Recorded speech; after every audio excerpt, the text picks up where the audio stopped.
Welcome to On the Sofa with me and my lovely colleague Monia. And we're still virtual, as you can see, but we are hoping that in a couple of weeks' time that we'll be able to sit together on the sofa. Won't that be nice? We'll still be 2 meters apart, but luckily it's a nice long sofa.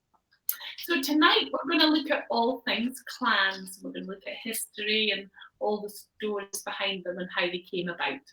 And we look forward to answering your questions as we go. So hello to everyone who's already on. I can see there's a few regulars on there, Thelma and Rebecca. Hello, Lee, good to see you. Lee, I know you've got a question for us. We will get to that shortly. So my surname is White, and that means I'm part of the McGregor clan. So I should wear, and I am wearing, so I look a little wintry, but to be honest, it's absolutely freezing outside anyway. So I'm wearing my McGregor scarf this evening. So yeah, very bright red tartan that we have. And it looks lovely on a kilt, and my husband looks great in this kilt, but I have to admit, I don't have much more than a scarf in the tartan because I find it a little bit bold. But that's on my husband's side of the family. So I have also been exploring my own lineage and my own history, which is a little bit more complex, and I'm still unraveling it all because I keep finding new things every time I think I've got to the bottom of it. I grew up in the village of Gordon, and so I feel a bit of an affinity to the Gordon clans. It's in South East Berwickshire, and this was their original home before they moved northeast. My dad's name was Brown, and there is a Brown tartan, but also his Scottish links come more from his middle name, which is Swinton, and this is where I'm doing a bit more exploring, a bit more delving into, as there's quite a lot of heritage around the Swinton family locally where we live in Berwickshire. So what I'm trying to say, quite a long-winded way, is it is really interesting once you start delving into these things. It doesn't seem to ever be straightforward, and you always find things out you didn't necessarily expect to. So if you are at the beginning of your journey, then this is probably a good place to start, and we'll find out, first of all, what is a clan, the history, the myth, the tradition, and all the other mysteries you're bound to unravel as you explore your heritage.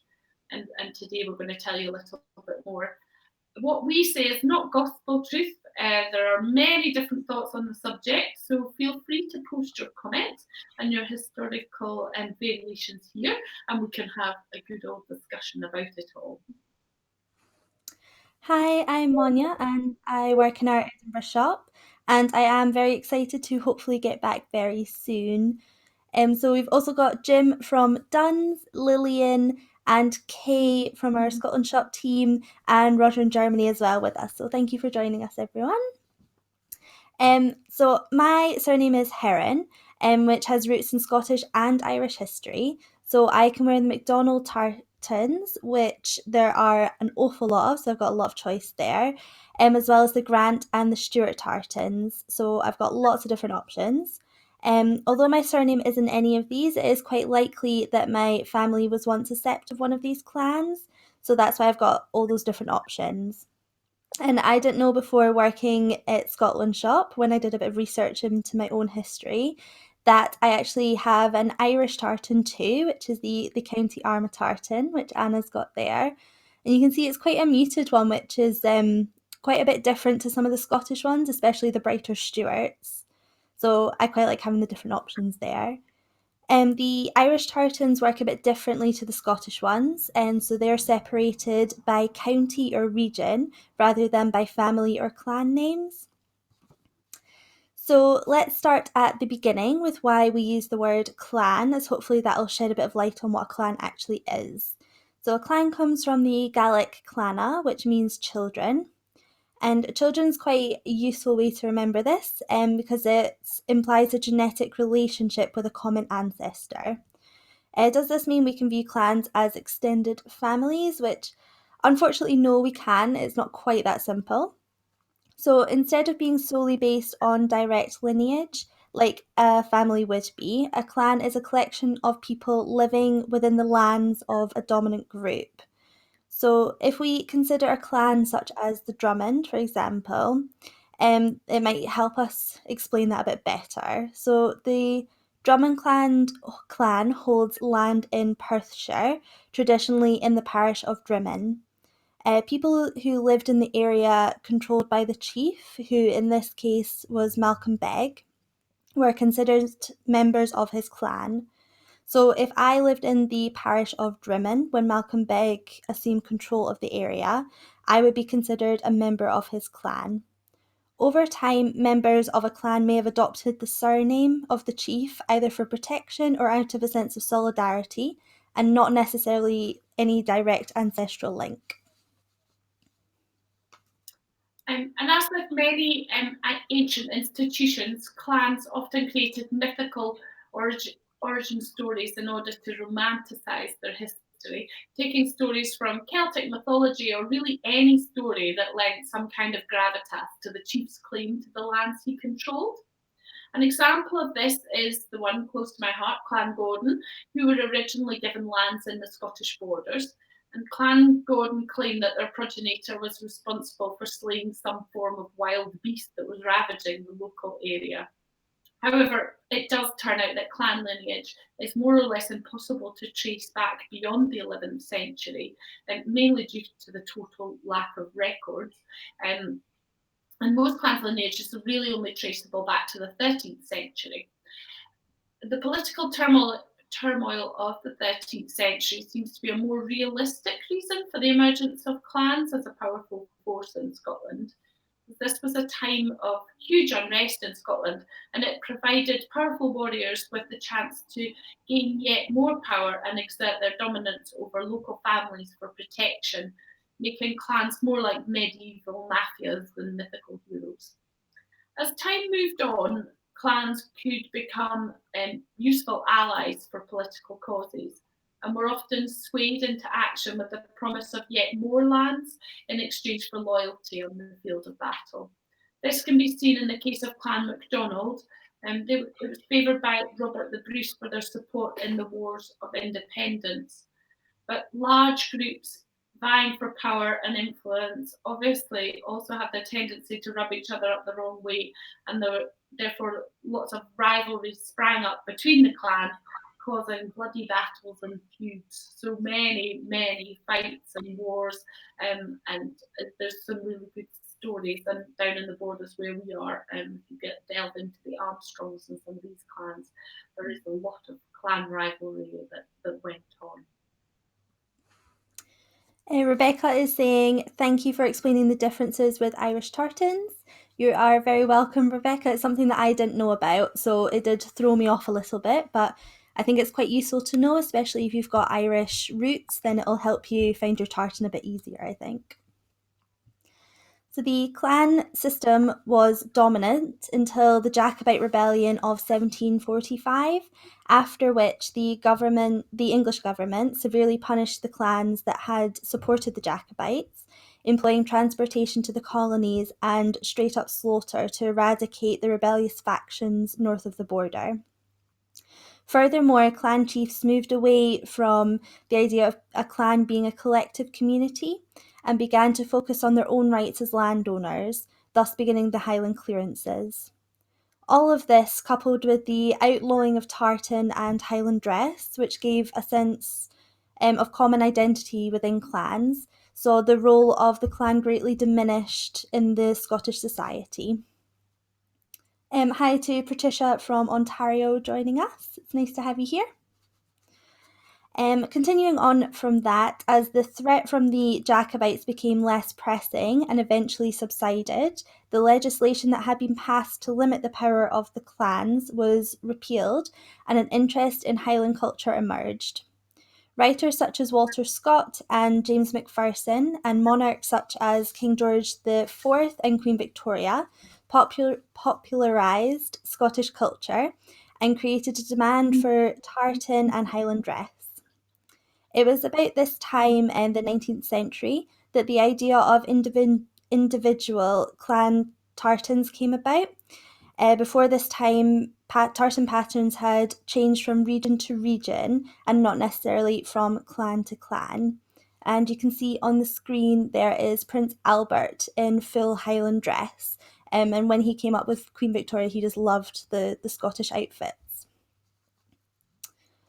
It's also at this time that other clan emblems gained popularity, such as the clan crest badge, which was the chief's crest surrounded by a belt and with the clan motto on it. Nana's got an example there.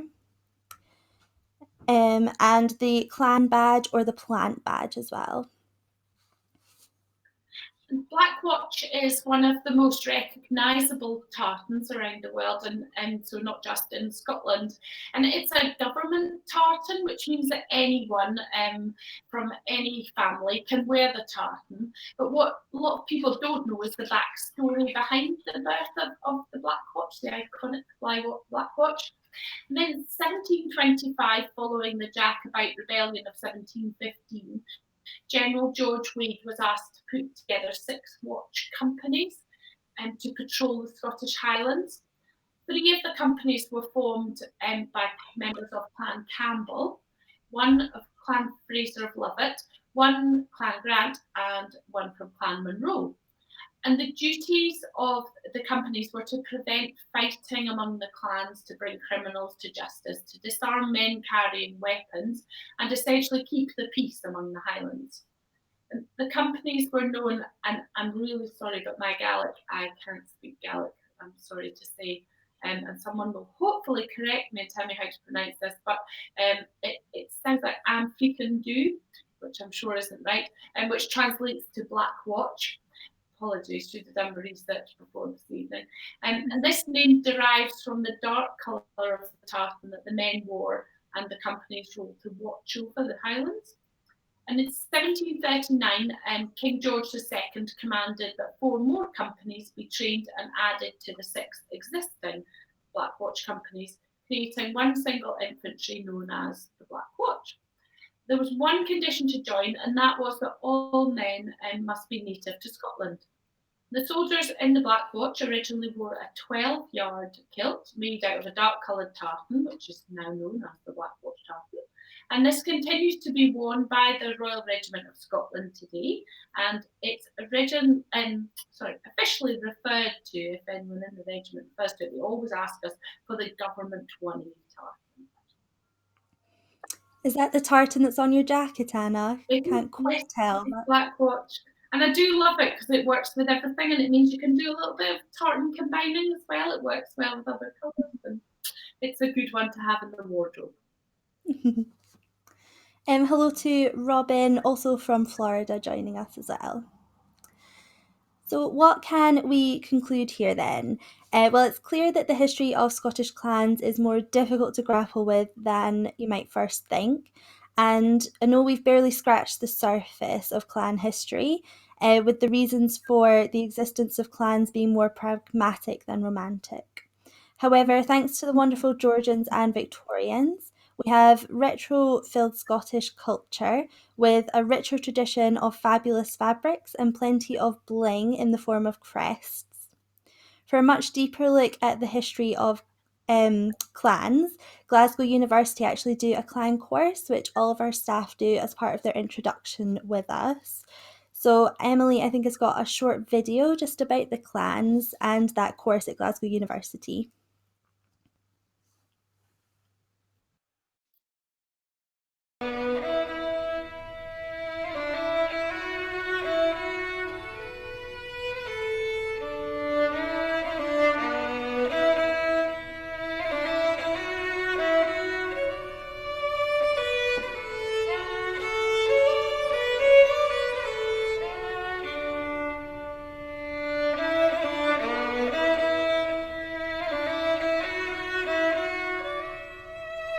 The Highland clans are today one of the most instantly recognisable of Scottish icons. From the literary influence of authors such as Sir Walter Scott to the current TV phenomenon that is Outlander, the clans, or more properly perhaps our ideal of the clans, retain a constant fascination. The word clans derived from the Scots Gaelic word clown, meaning children. Ideas of kinship, both real and imagined, and of common family heritage, lay at the heart of what it meant to be a clan. Rightly or wrongly, a long extinct form of social organisation associated with the Gaelic-speaking Highlands and Islands has become one of the major ways in which millions of people across the world imagine Scotland and come to identify with it. This modern Globan profile is all the more remarkable for being overwhelmingly inclusive and positive, in marked contrast to the clan's historic reputation. Throughout history, the clans were often seen by lowlanders and outsiders at least as uncivilised, warlike, treasonous and even criminal in character. Meanwhile, Gaelic-speaking Scots had their own understanding and their own vision of what clanship meant for them. The landscape, the seascape and their natural resources were seen as potent symbols of an idealised world view. Gaelic poets literally sang the praises of their chieftains as the source of legitimate political and legal power, physical protection, and the guarantors of a natural, balanced social order in tune with both God and monarch. For the people that lived under their authority, perhaps the ultimate purpose of the clans was to try and make this ideal a lived reality in the harsh climate and environment of the north and west of Scotland. Negative and positive mythologising and stereotyping were therefore woven together to give us one of the most powerful and immediately recognisable images of Scotland and Scottishness. These cultural understandings have continued to evolve long after the clans themselves have slowly dissolved away as a meaningful form of social community. This University of Glasgow 3-week course helps you explore the fascinating history and the equally fascinating afterlife of the clans. It stretches over 500 years, from the fall of Clan Donald's lordship of the Isles in 1493 to contemporary representations of the clans in theatre, TV and film. Drawing on the University of Glasgow's unique range of experts in the archaeology, history, religious history, language and literature of Scotland, it gives learners a broad but critical introduction to the clans and the multiple cultural legacies they have left us. Above all, this online course helps you understand how the clans existed as dynamic, adaptable, living communities. We will critically assess the myths and stereotypes that sprang up after their demise. The large number of clan and Highland societies, Highland games and love of all things tartan that developed in the 19th and 20th centuries has often been dismissed as inauthentic, but these are a vital part of the story. The course will help you think in new ways about the historic origins, persistence and the ongoing evolution of these modern and contemporary visions of the clans.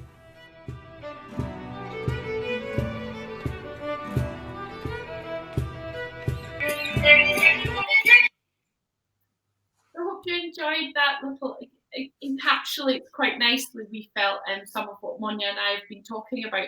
And you can do the clan course yourself, and very nicely, it's actually free of charge if you don't want to do the certificated version. And they say 3 weeks, I promise you it doesn't take 3 weeks, but there's some really interesting bits in there. So we do, as part of our celebration of all the different clans in Scotland, and we do a clan of the month every month. And if you're familiar with our website, we do have the clan pages. So there's a page dedicated to every clan already. But we do a celebration of a clan every month. And what we would love to have is stories from yourselves as well. If you're from a particular clan and you've got something to contribute, even if it's just photos of you wearing your clan tartan, but if you've got stories to tell of your ancestors and of your heritage, then please do send them in. Because we look at all the different elements, we look at the history of the clan, we write some blogs around these and around some of the famous people associated with the different clans. It's amazing what you find out. And we look at the castles, the historic seats and all these different things. And so we always welcome your input, so please send it in. It is really intriguing as well. We have lots of people from around the world, quite a few from Florida this evening, and it's always lovely to hear, and we're lucky when we're overseas doing pop-up shops and Highland Games, it's really lovely to hear the stories from those who've ended up overseas and their roots back in Scotland and how they continue to celebrate and connect with those. And I personally have been lucky enough to interview a few people recently during lockdown, and we've been doing a bit more interviewing. So I've spoken to Lorraine Bell from the New York Caledonian Club, and she tells the story. She was born in Canada, and but has family back in Glasgow. And she describes her roots and the way she feels about Scotland and its people very eloquently, I have to say. She made me feel very proud of our country and quite emotional at the same time. And it's amazing to hear these stories. And also, Alan, if you go on our YouTube channel, you can watch these interviews in full and listen to them. Alan Macleod is president of the Scottish American Society in Dunedin, and when I spoke to him, he told his amazingly romantic story of how he lived in Glasgow, and this young lady called Joan used to come across and visit her from the States and visit her family in Glasgow, and he got to know her, and then he didn't see her for many, many, many years, and in later life she came back to Scotland and they got together and now live out in Florida. So that was our little bit of romance within that interview. But it just demonstrated for me the strength of some of these Scottish links, and all these stories are things that we want to celebrate and share. So if you've got any stories that you can share with us, then please do, because it all adds to the realness of these things. And last month was Clan Macleod. So those of you who are familiar with Macleod, then the story behind the name is that we came from the Misty Isle, the Isle of Skye. So those of you who visited the beautiful Isle of Skye, lovely place to go. And the name Loud was then you had the sons of Loud, so Mac is son of, so that's how the name Macleod came about. And if you know the tartan, there's a really bold, there's a Macleod dress tartan, a bright yellow and black tartan, which is quite popular because it's a little bit wild. Monia's a big fan of the Macleod dress. There are more subtle variations as well. So we looked at Clan Macleod last month and the tartans associated with it. We visited the Isle of Skye, one of our favourite places, and looked at the castles and mosques associated with it. And lots of very famous people behind Clan Macleod, some biochemists and rock climbers and politicians. So we uncover some quite interesting facts as we go along. We do quizzes and all sorts, so you can join in the fun. If you want your clan to be next up, then email us, because we're always adding to the list, and maybe I'll find you what's up next. So this month we're on Clan Gordon, and then next month we move on to Clan Campbell. So send us your stories if you can. So I think we've got lots of questions coming in, have we, Monia? We do, yes. So first up, from Rebecca, who has been paying attention and already knows that this month is Gordon. She's asking if the Gordon tartan design came from the Black Watch. So we would say probably yes. A lot of different clans had links with the Black Watch, and then they maybe just added an extra line of colour to differentiate. So the Gordon's got the green and the blue of the Black Watch, but also with a yellow stripe through it. And she's also asking if this is why there are military tartans for US branches too. So we're not 100% sure, but I would probably think so, as there are always strong links with the military, just similarly to the Black Watch. And while we don't have anything currently in stock in the US military tartans, we can make anything to order as well. Next up, we have a question from Lee as well, who would like to know a little bit about the Clan Baird and Clan Graham. Now, I love the Baird tartan with that beautiful purple stripe through it. So the Bairds are a modern Scottish line, and you find them a little bit all over the place at different times in history. So they are as far apart as Aberdeenshire, Lanarkshire and Peeblesshire. And the name Baird comes from the Gaelic word bard and means poet or minstrel. So, of course, our national bard, Rabbie Burns. So the Bairds first were noted historically in the 12th century, when the name was spelt Bard, so B-A-R-D, and sometimes with an E on the end as well. We'll talk a little bit about spelling later on because it's always confusing. So that's a wee bit about the beards. We'll send you some extra as well, because to be honest, we could talk about it all night. But beard hasn't been our clan of the month yet either, so there'll be lots to come on them soon. The other one you mentioned was Graham. So there's Graham of Menteith, another of my favourites actually, because I love the shade of the light blue stripe that runs through it.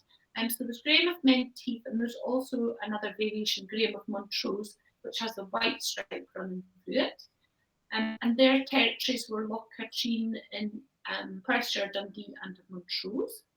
And not all clans have a chief, another topic that we could possibly explore, but we'll leave that just now. So their current chief is James Graham, the 8th Duke of Montrose. So the Scottish Grahams claim descent from a Caledonian chief called Graham, spelled Grame. But the first true bearer of the name was William of Graham in the 12th century. And the Montrose side of the family, that branch sprang from a different grandson under William, who settled in Angus under William the Lion. And his eldest son then acquired lands, and that then became the Montrose, the Menteith branch. So that's where you've got the two different branches and the two different tartans. So I hope that gives you a rough idea. But again, there's loads on the clan pages, and we can send you more information as well. Hi to Kirsten from Norway as well, who's joined us, who is a member of the Forbes clan. So like Anna said, there is a lot of information about the Forbes clan as well on our website, and you can look at your different tartan options as well for Forbes, which is great. Another question from Roger in Germany is if he's wondering if anybody can wear a tartan, and if it's from a clan, would people from that clan get upset if they saw you wearing it if you weren't a member of that clan? So I always tell everyone in the shop, no, people aren't going to get upset. Generally, I mean, some people are very proud of their tartans, but everybody is happy for anybody to wear it. But if you do feel a bit worried about that, then I always recommend maybe a district tartan, such as the Edinburgh. If you've maybe been to a place in Scotland and it's your favourite, there's quite likely a tartan from that area as well that you could wear. So I always say it's free for anyone to wear any tartan. Following on, Anna, from your different beards spellings, why are there so many different spellings within Scottish clans and names? So it's all really to do with the fact that spelling wasn't standardised until after the 16th century. So there are lots of different variations. For example, William Shakespeare, who was a very literate gentleman, he spelled his own name over 20 different ways during his lifetime. So there was no standardisation. So you would get, for example, with Baird, you would get it with no E on the end, with an I in the middle, with no E, with no I, just all different variations. So it was more about the sound of the name, and that's what people went by, is how the name sounded rather than the actual spelling. Another question that I get asked a lot in the shop with the spellings is, if you are a McDonald with an MC, can you wear the McDonald tartans that are MAC? Yeah, so as I said before, Mac is part of loads of Scottish surnames, and it just means son. So some say MC, Mac is Irish and Mac is Scottish, but this really isn't true. Mac's the standardised prefix that we use today, but 100 years ago, they didn't worry about that, and they would just abbreviate it. So they would say Mac, or sometimes it was just an M. So again, back to the spellings, your Mcs, your Macs, you will all wear the same tartan. It's the same family, it's just that people spelt it in different ways. Lee is saying thank you very much for your explanation, Anna, and she can't wait to come and visit us as well. Oh, good. We look forward to meeting you, Lee. And Patricia is also asking how you liked the Highland Games in Canada. Patricia loved them and said they're so much better at celebrating than we are at home. Yeah, I would tend to agree. And obviously been to Scottish ones as well, and they're always really good fun. But they are really, everyone is different. I think that's what's really fun about the Highland Games is you go to one and then you go to another, and the content can be quite different. They all have their little quirks. And obviously for us, the games in Canada were amazing because we were abroad and it was sunny and it was lovely. And we were meeting all sorts of different people, and it was somewhere totally new. We went to Fergus Highland Games, Glengarry Highland Games, and also to the Montreal Games up in Quebec. So it was amazing. The atmosphere, the amount of people, fabulous, and just great to see the celebration of Scottishness. It really was quite amazing. So what if you have no tartan associated with your surname, or if you are lucky and you actually have two, then which one should you choose to wear? If you've got a paternal or a maternal tartan, which one would you choose? So traditionally, you would probably go for the paternal one first, but there's really no hard and fast rule, and lots of people wear the maternal side of the family. But really, to be honest, there's so many people as well who maybe, like me, don't necessarily like the tartan sign to them, so you like to have a little bit of a look around and see what other options might be available. So you can go for either side of the family. There are no hard and fast rules. But there's also all the different variations. So you've got your ancient, your modern, your hunting, your dress, all these different variations, which again give you some different colours to play with. And often you might only see the modern are usually the more common ones and the ones you see more often. So you might not even realise that there are other variations. So it's always worth asking. Because they're often really lovely. The ancients, you'll get some lovely soft greens, and the weathers, you get those lovely olives and more pinky shades of red. So if you want to know more about what modern, ancient, weathered, all of that means, we did a session on fabric a couple of weeks ago, and you'll find all of these old ones on further back in the feed or on our YouTube channel. So that one tells you all about what the ancient, modern, and all these different variations mean. I won't go into that now. But yeah, so you can wear any of those. You could also wear the sets that's appropriate to the district that your family comes from. So I think Monia before mentioned about Edinburgh, but most districts have their own tartan. There's an Isle of Skye one, there's an Aberdeen one, there's an Inverness, and some really lovely district tartans.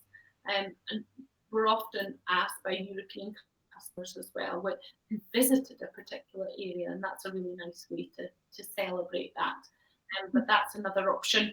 There are other more generic tartans like the Jacobite and Caledonian sets, and the Black Watch that I mentioned before. Anybody can wear that. Stuart tartans as well can be worn. They are the royal ones, but they can be worn by anyone. And there's also some really lovely and more modern fashion tartans that basically have been designed and woven based on the fact that they're really lovely colours. So they're not linked to a clan, so they're not tied into any specific colours. So there's some really lovely ones. And on the website, if you have a look, there's ones called the Pride of Scotland collection, and there's some really beautiful colours in there. Lots of options. If you need any help, just let us know, because we're always here to advise. Rebecca is asking if we've been to the Dunedin Highland Games. We haven't, no, but I think they're in November, is that correct? Yep, so going from April to the 21st of November, I believe. Yes, so we weren't able to go in April because, well, for obvious reasons, but also we had never planned to because it clashed with something else. But we're actually really excited because maybe the World Cup will calm down and we could come and see you all in November. I definitely will be there if I can, Rebecca. So we've also been asked, and I get this a lot in the shop, is what clans are featured in Outlander, because it's a very popular TV show at the moment, and a lot of people want their kilt to look just like in Outlander. So the Frasers and Mackenzies are the leading two families within the series, and both have traditional weathered variations, which is probably what you see mostly in the TV show. So you might even find your own clan has a weather tartan, like Anna was saying, which has got the more muted colours. So you can be true to your own heritage whilst also feeling like you're got a bit of the Outlander era to your outfit as well. The Fraser hunting weathered in particular has risen in popularity over recent years, and we're pretty sure it's because of Outlander. And so similarly, the darker Fraser hunting modern has also become extremely popular, and that's a bit darker and a bit bolder than the weathered look. I think that's all of our questions so far. But if you want some more specific information, then the clan societies are always a really good way to find out more. And we do have our clan pages and tartan finder on the website, so we've got as much information as we can get in there as well. Well, thank you everyone for joining us again this evening. Next week, we're on to trousers. We're going to have a look at trousers, all the different options, how we make them, what you can have. So you'd be amazed how many different options there are for trousers. And we will cover men's, ladies, children's, the whole family. So we look forward to you joining us then. And if you've got any questions, anything you want to see, just let us know. We'll make sure we include it.